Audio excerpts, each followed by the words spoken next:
পুজোর বাজার এক্কেবারে গরম হয়ে উঠেছে।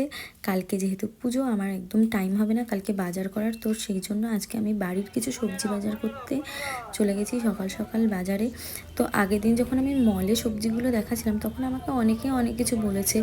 তো শুধু কি আমরা মল থেকেই কিনি? একদমই নয়, আমরা সাধারণ মানুষ সাধারণভাবেই চলাফেরা করি, বাজারেও যাই, মলেও যাই, সব কিছু মিলেমিশে আমাদের জীবনযাপন করতে হয়, তাই না? তো যাই হোক, আমি আজকে বাজারে গিয়ে যেটা মেইন আমার ভালো লেগেছে সেটা হচ্ছে এই মাছটা অনেক দিন ধরে খুঁজছিলাম, তো পেয়ে গিয়ে আমার ভীষণ ভালো লেগেছে। 725 টাকা পড়লো মাছটার দাম, তোমরা দেখে নাও।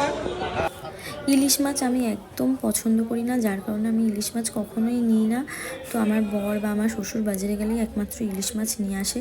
আর এটা হচ্ছে আমাদের মাছ বাজার। মাছ বাজারটা ভীষণ সুন্দর বড় করে দিয়েছে, আগে অন্যরকম ছিল, এখন আমার খুব ভালো লাগে মাছ বাজারটাতে যেতে।